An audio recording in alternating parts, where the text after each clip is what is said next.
Hi, and welcome to Beyond Barriers. Today on Beyond Barriers, we have Figen Murry. She is from the UK, for all of you here in the US. She actually had a son that was in the Manchester bombing in 2017 and now works as an advocate for more security in public spaces and stuff like that. And actually, what I will let Vegan take it from there and let her tell us a little bit about herself and why she does what she does now. Hi, Vegan. Mhm. Hi. I was working for about 23 years as a psychotherapist and life coach in my private practice. And life was good. My children were all sort of growing up and becoming more independent. I was looking forward to sort of going part-time with my job and enjoying life a bit more. And unfortunately, on the 22nd of May, 2017, one of my children, my 29-year-old son, Martyn, went to a concert at the arena, Manchester Arena, to watch Ariana Grande. And unfortunately, a suicide bomber exploded a massive bomb and killed Martyn alongside 21 other people, a lot of them children, actually, because it was attended by young females in particular. And there were a few men, parents, and people like Martyn amongst the dead. Wow. Wow. So that day, sadly, my day job went because I just feel unable now to work as a psychotherapist. Simply because in my job as a therapist, I needed to always be available emotionally for my clients. And in all honesty, I can't do that now because I think I would not be honest with my clients if part of me would always think, stop complaining, you are still alive. And I wouldn't say that would be fully there, but somewhere in the deepest corners of my brain, that would be there. And the only ethical choice I had really was to quit my job. However, I until then I was so naive about terrorism. I had nothing to do with it. Every time I saw a shooting in America, every time I saw a terrorist attack somewhere elsewhere in America or anywhere else in the world, I'd look at the news and think, oh, look at those poor people. Oh my goodness, they must be so upset. Anyway, what do you want for tea? And shall we switch over and watch a show?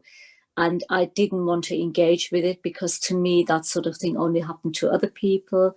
It happened on the news, it happened in movies, it didn't happen to real people. And next thing I know, we became the news, and Mm. that came totally out of the blue. And I realized I know nothing about the topic of people doing that kind of bad stuff. I didn't know because I never engaged in it. And suddenly I became very interested in why people do what they do. And I thought, why would somebody do something so drastic? What's their thinking process? What makes somebody even want to do that and kill themselves in the process? And I needed to understand. In my profession as a therapist, I always used to tell my clients, with any given situation, stand right back, really take a distant position and look from outside in to your situation, and that way you will see what's in the periphery. And that's what I did in that situation.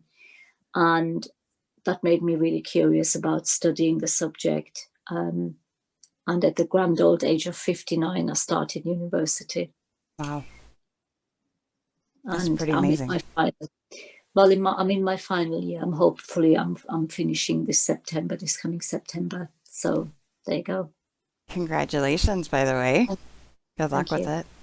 And thank you Now, go for ahead. joining us and sharing that as well, Figen. I mean, that's Thank an you. incredible travesty that things like that still happen in this day and age, and that and I think a lot of times, people don't think about the reverberations of actions like this. They think, Mhm. when they're going into something like this, they're gonna do this act and they're gonna do it for their cause, and they don't realize that here we're, nearly, 2.5, 3 years out from when this Mhm. happened, and how it's still affecting, and it'll always affect your family and, Yeah. and Yeah. yourself, I'm sure. And how Mhm. that, uh, it changed your entire life, and it took your son's life, and all these other innocent people that were just there enjoying the concert. I mean, it shows how quickly life can go from everything being fine into complete and utter devastation. Yeah. I think it's your resilience and your strength, even to come on the program and talk about this, and the efforts that you're doing now in counterterrorism. It's incredible. And could you tell us a little bit? I know a little bit about your story, and we're really honored to have you on the program. But there's something in the UK now called Martyn's Law. That can you tell us a little bit about that? Yeah, so obviously when Martyn died, I was spending a lot of time at home grieving and not doing much in the first year at all. And then in the second year, I started venturing out and about a bit. And my husband got some concert tickets for a singer he likes. And it was only in a small theatre in Manchester, not a massive big one, like an arena. And we went, and I took my tiniest handbag with me to make the bag search at the door easier for the security staff, because I made the assumption foolishly that since the Manchester Arena attack, security at venues like theatres and everywhere where there are crowds of people will now be very tight, because lessons will have been learned. And we got there, and our tickets weren't even checked. We could have just walked in without paying or buying tickets. Wow. We just walked straight in and straight up to our seats. And I remember during the concert, I was crying, and my husband said, "Are you crying because the song is so sad and it's making you upset?" And I said, "No, I'm crying because there was nobody checking our tickets. And I can't believe things have not improved since the attack. I'm really upset about that." Anyway, we went home, and it was Christmas time. And after Christmas and New Year, I was still heavily chewing on this. I was really not happy. And I decided to set up an online government petition for more security at large venues. And it's then a couple of other people joined in who are quite influential. One of them is his wife was a politician. She got killed by a right-wing extremist 2 years prior to Martyn dying. And he then introduced me to a very high-ranking police officer who was working in sort of protecting people.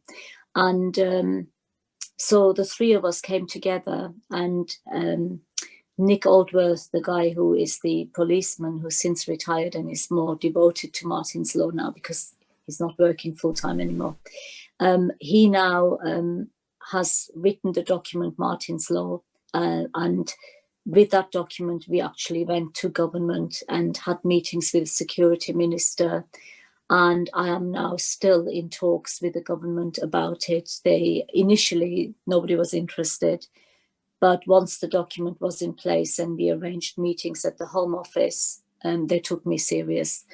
And I actually, in a telephone Zoom, the last meeting I had with the security minister was via Zoom because of COVID-19.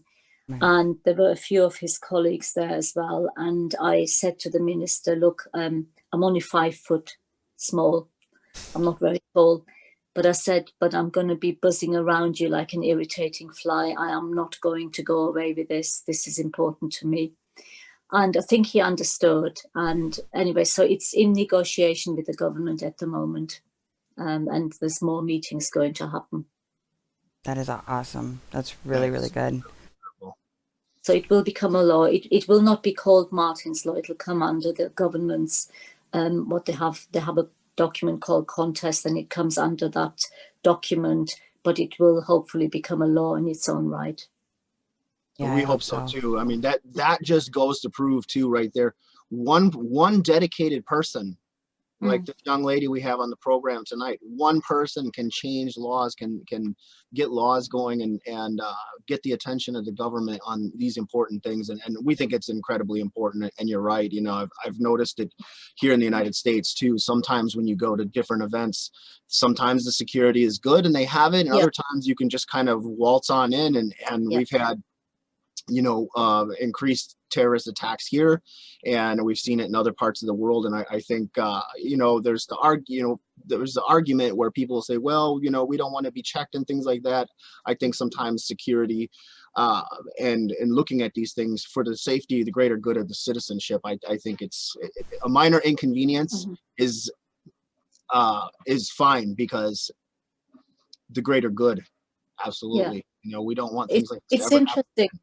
Yeah, you know, when I first started talking about it, I'm really active on Twitter, so I got to put it on Twitter, and I got really criticized on Twitter. People are saying you're turning it into a police state. We don't want all this control. Other people said, well, if you put loads of bug searchers and metal detectors there, queues will form outside.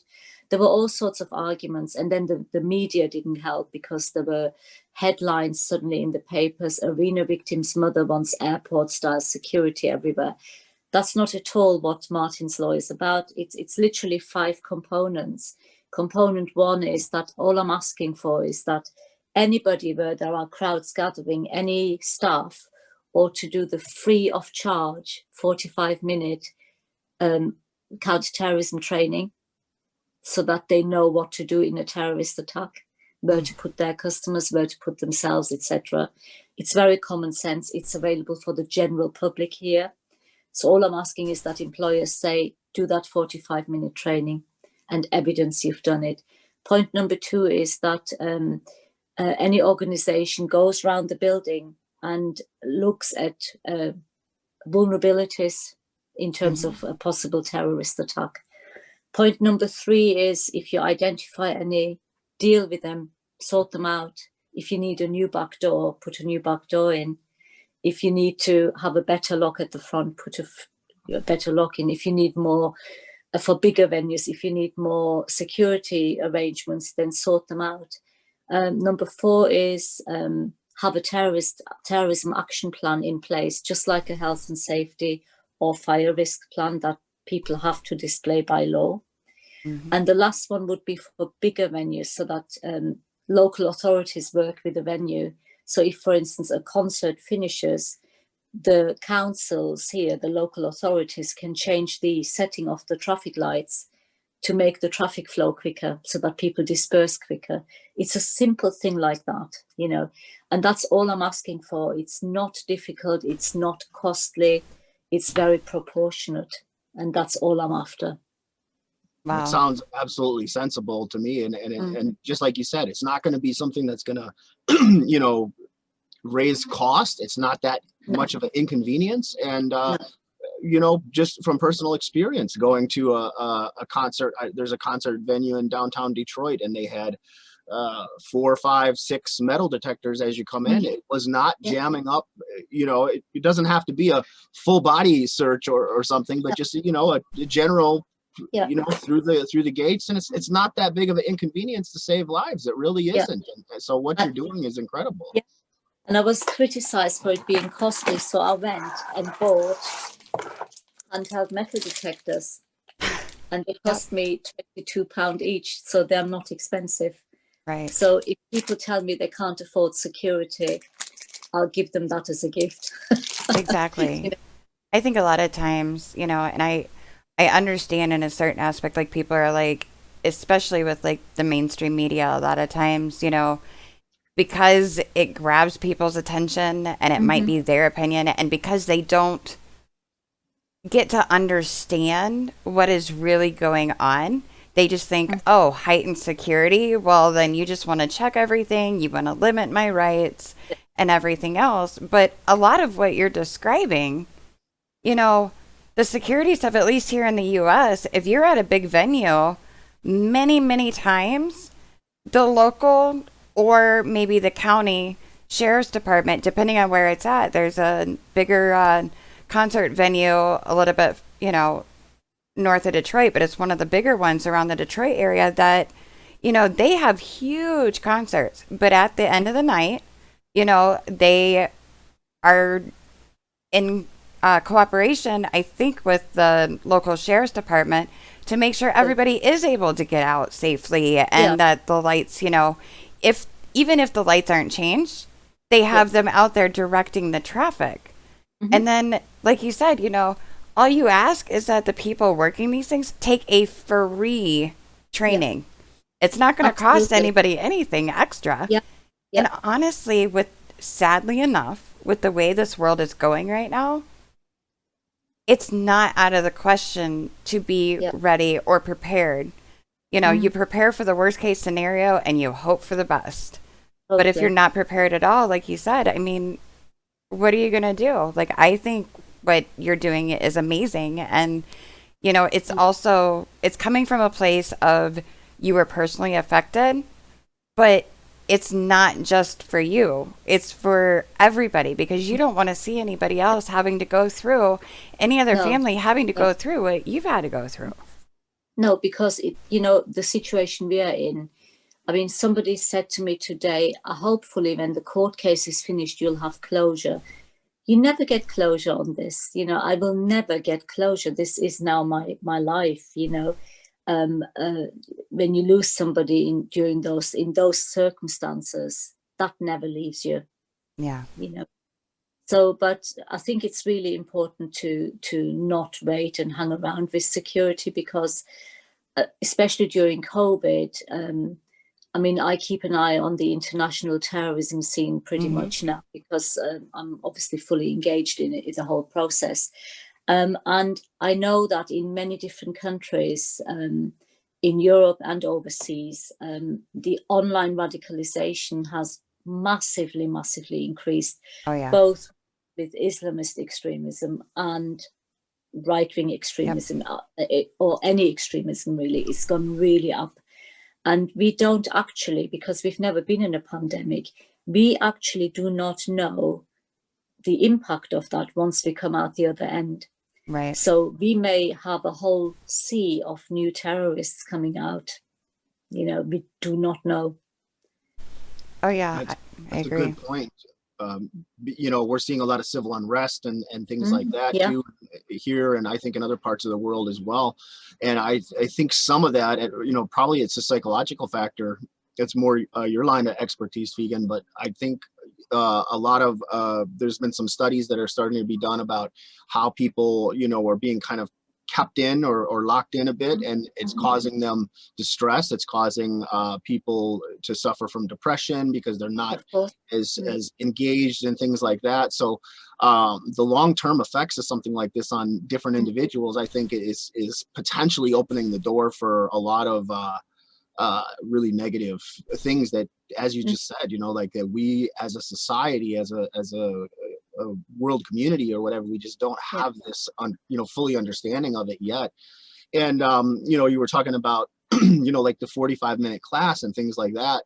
In the United States, when we had, there was a big deal and a debate over some years ago over getting on airplanes, you know, where they started stepping up security at the airports, and it was to stop terrorists from getting on planes and things like that, because this was an ongoing issue here. And there was a lot of people that were really opposed to it because it was slowing down lines and things. And you put that into perspective, and it's like, your family's entire life has been altered forever because of something like this, that, you know, that may have been able to be avoided if these stipulations and these regulations were in place.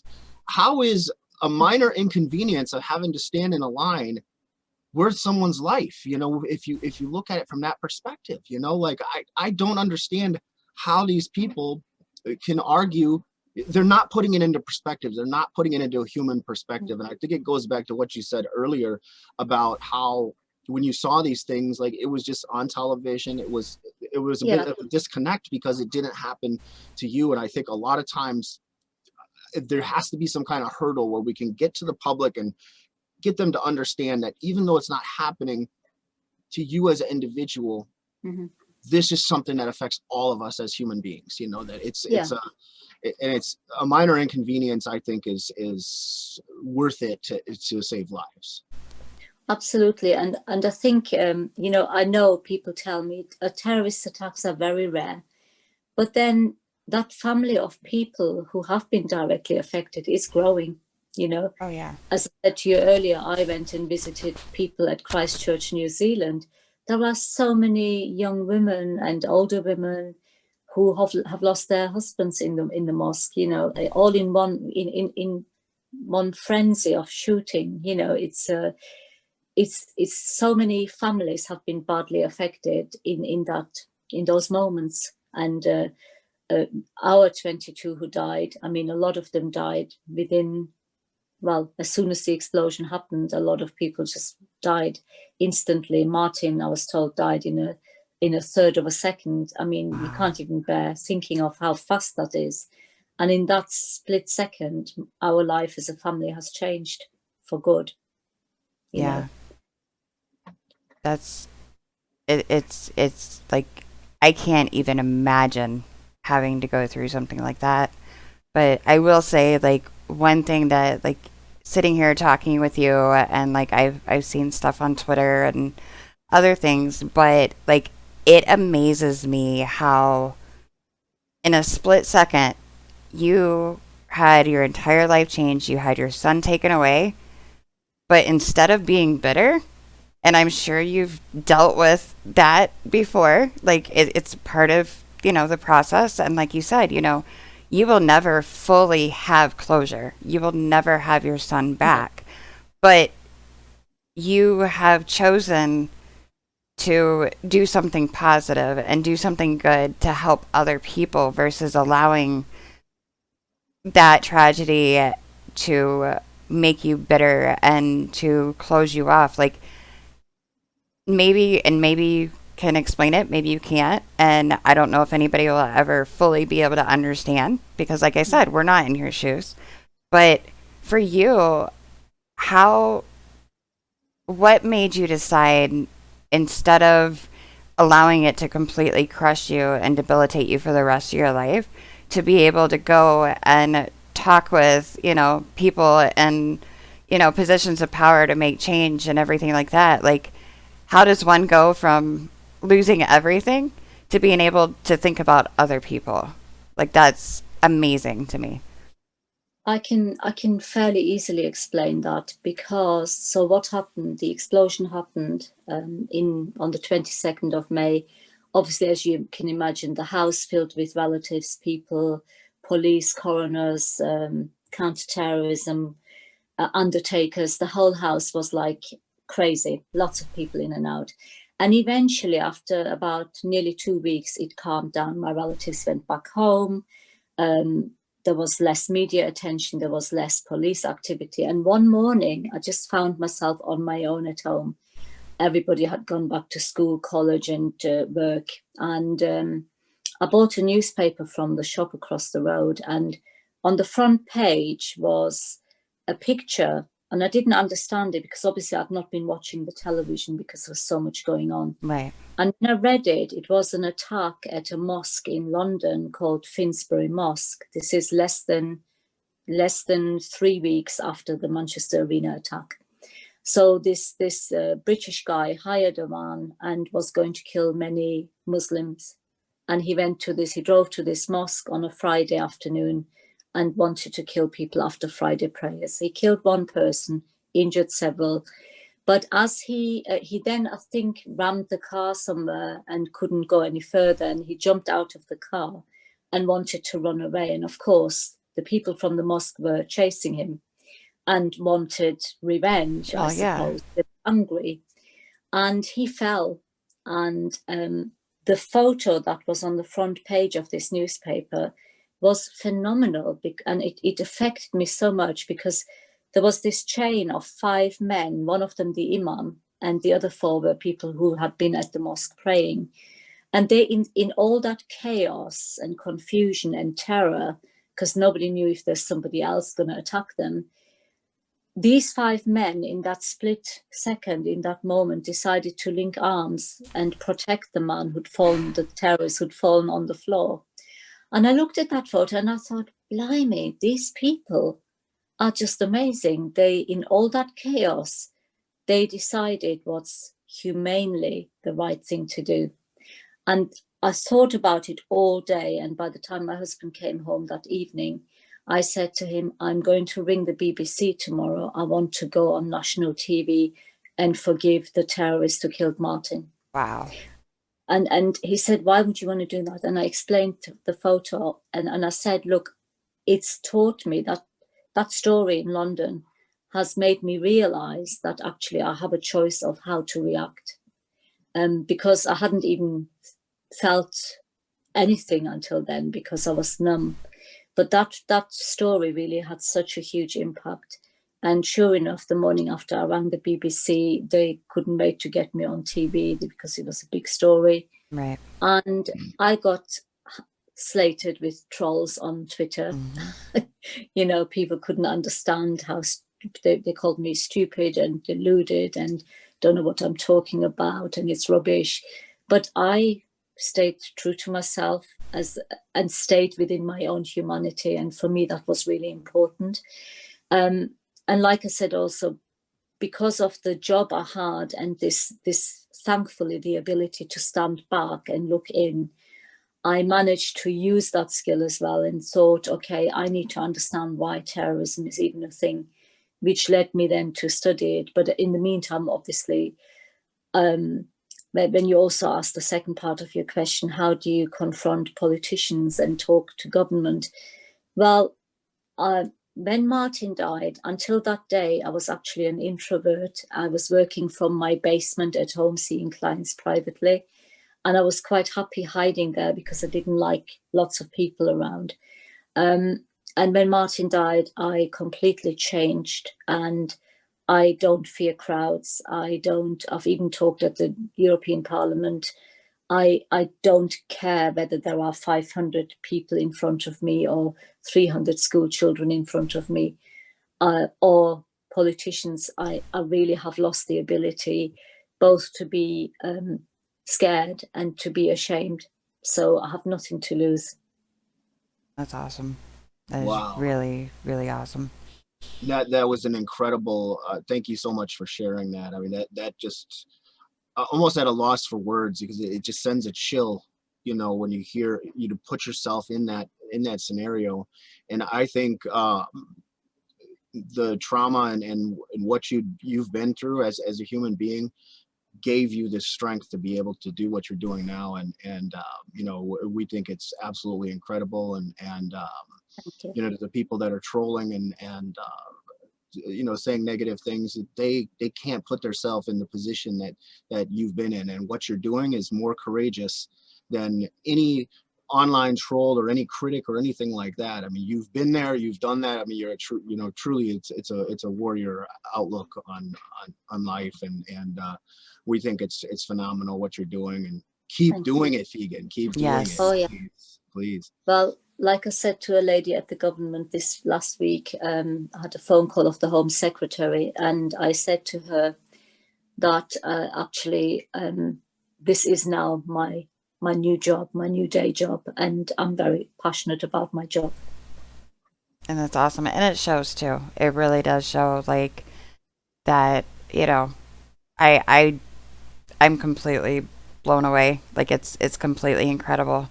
How, you know, growing up I heard, stories, I grew up fairly religious within the Christian religion, and like, you hear of things about like don't let things make you better, don't, do this, and all that. But until you're really like faced with circumstance and a situation that calls for that, you don't really understand what that takes. And I know with doing the work that we do now with Beyond Barriers and everything, like I have started to have like a completely different understanding. And like you said, a lot of people, when it comes to terrorism and extremism, that happens to other people. It happens on the news. It doesn't happen to us, so Mm. on and so forth, until it does happen to you. And then it's like, what do you do now? Um, I know, I think it is absolutely phenomenal, the whole Martyn's Law and trying to get that passed and everything. And I commend you and everybody that you're working with to try and do that, because I know it is not easy trying to make any changes, period. And I know you're probably getting a whole lot of backlash. And like you said, you got trolls on there asking, why in the world would you forgive this person? They took somebody from you. They did a horrendous thing. Um, but still, I mean, it's absolutely phenomenal and amazing. Do you like you're over there in the UK, so I know you're more familiar with the different resources over there, and you said that you do talk with schools, you talk with all sorts of people. Like, if there's anything, like if somebody is either, has been affected in the same ways of you, or, might even be on the other end of it, might actually be on the extremism part of it. Like, do you have any suggestions, whether going to your Twitter, maybe getting a code of you there, your website, and I'll definitely link your website in the bio also. Like, do you have any advice or suggestions for anybody that might want to know more information or anything like that?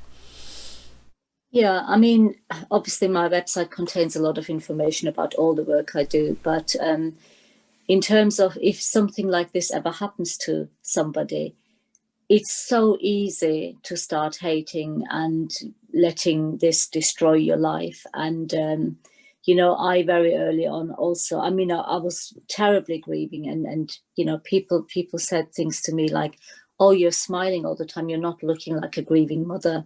And they don't know I cried myself to sleep most nights. Exactly.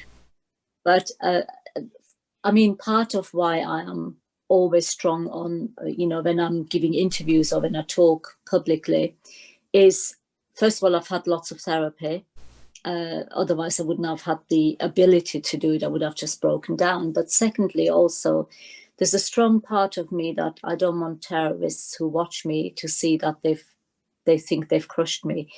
And to me, when you step back and think, what do terrorists want to achieve? They want to cause chaos, they want to cause division, anger, they want to absolutely wreak havoc, and they want revenge for whatever purposes. And they use the general public, because terrorism isn't aimed at you or me, it's aimed at governments, but they're using human Yep. beings as pawns in this game. And any one of us could at some point become part of that game, unfortunately. But to me, if anybody ever is affected by a terrorist attack personally, be that through death or severe injury or even psychological damage, becoming bitter is just what they want. And please don't allow that, and always remain within your own humanity, and think outside the box, think of the bigger picture, and ask yourself, why did this happen? Why do people do that? And educate yourself, inform yourself about it when you feel ready. Because for me, it was quite an eye-opener to go and train in counter-terrorism. I've learned so much in the time I've studied, and I have a completely different concept of terrorism now. Yeah, don't let bitterness take over. And I personally had to remember that I'm still a wife, I'm still a mother to 4 other children, I'm a grandmother to 5 grandchildren. I need to still function in those roles, Right. so giving up was never an option. Exactly. That's incredible. Absolutely incredible.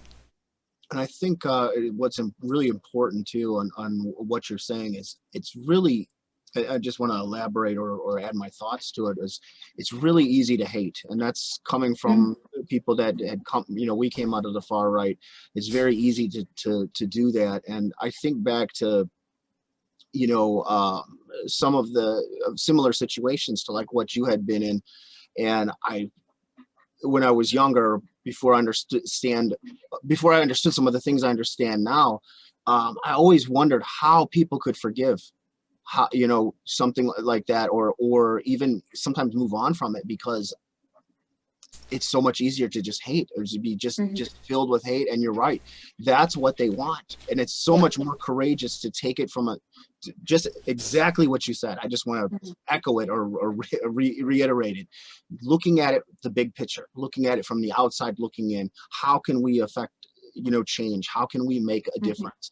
And by being bitter and angry, it doesn't help it, and it drags you down too. It puts you down to their level, and it doesn't really solve anything. If anything, it's sort of like some of these ongoing wars that you have, where it's just, you know, well, they did this to me, so now I'm going to do it back. And it's, I think it's way harder to be able, and more courageous actually, to be able to forgive and move forward, and put out positivity and good things, that you know, so we can avoid these things. You know, maybe we can never stop it completely, these type of horrific acts, but education and understanding, and as you said, finding the humanity in all this is really the solution, I think, as well. I mean, when I go to schools, I always tell the children, I talk a lot on Twitter as well about tolerance, kindness, compassion, one humankind, and I really make the point to the children when I go to schools, and I say the only race really you need to worry about is one humankind. And if you turn the word humankind back to front, it makes it kind human, and kindness is so important. So I always take a box with me, a gift box in the size of a shoebox, and I always tell the teachers before I arrive at school, give every child a pen and a small card or paper, because I want them to write something down. And before I leave, I always say to them, just write one act of kindness you promise to do, no matter how small, and write that down and put it in the box. And then I have a whole box of kindness and give it to the teachers and say, there you are, you have a whole box of kindness. Do some productive work with these children with this, what's in the box. And to me, I always say to the children, you know, don't fear difference. See it as an enrichment to your own life. Embrace it, you know. Wow. And it's about breaking down barriers and not fearing, because a lot of stuff comes from fear, and you know, we need to stop fearing each other as people. Oh yeah. And work on. That's really important. And these are the things that I'm trying desperately to promote now. So on my business card, it actually I call myself peace promoter and activist. That's awesome. I like that, the kindness story, and then when you were talking about beyond the barriers, right there, that's what we do as well. So and beyond barriers, it's really what the Yeah. concept is. Exactly, you hit it. Yeah. Well, and I know one thing you mentioned too is like, I think an important part is like to educate children.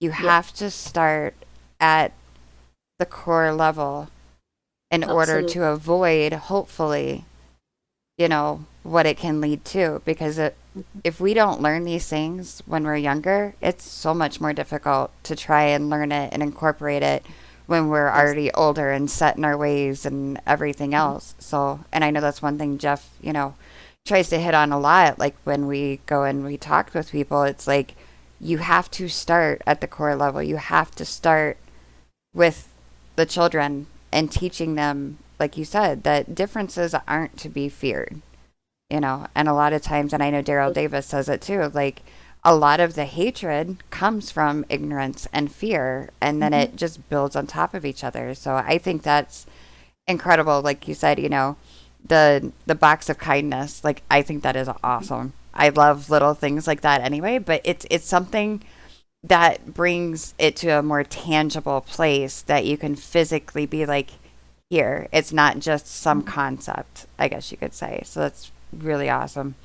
When I think too with the school system, and we've been asked this before because we've met with educators and we've done some work with that as well, you know, policymakers and things like that. And I want to have a more even concise program for that, because a lot of times I know when we were in the far right, when we would hear about programs for diversity and things like that. We say, oh, those are indoctrination courses and they're being forced and all this kind of stuff. Yeah. But if you get outside that box and look from the outside looking in, we're not talking about indoctrinating anybody or forcing these ideas on anybody. It's like simply learning about these other cultures and other, it takes away that fear concept. And you don't see it when you're involved in these things, when you're involved in extremism, far right, Islamism, whatever. And I mean, extreme Islamism, but when you're involved in these things, you don't see it that way. To this day, I don't like the word fear, but honestly, that's what it is. It's fear of not knowing. It's not understanding. It's not having that concept. So if they could just learn, it's not about indoctrination. It's about just understanding. And it's like the differences we have as human beings are so minuscule that it's not worth killing somebody over. It's not worth, so what if this person worships Allah and this person worships Jesus, or this person worships Odin or Buddha or whoever, like that, what does that matter? Like we're all human beings. We all live on this planet. We should be concerned about sustaining the planet and for future generations, and that's something everybody should care about. So yeah, absolutely. And sadly, terrorism isn't just about religion, is it? It's about lots of other things. Unfortunately, sometimes it's hidden under the banner of religion, but it hasn't got anything to do with it. Exactly. And it's a shame, but like you said, I think a lot of it is ignorance and fear of difference. And if only we could stop doing that as a society. But you're quite right. I think at an early age, that's when it has to change, that mindset, Absolutely. Yeah. If we can catch it early enough, then it becomes a lot more minimal, I guess you could say. It's always an issue. And it's been around for centuries. Unfortunately, now we're at an age where everybody across the globe is so much more connected.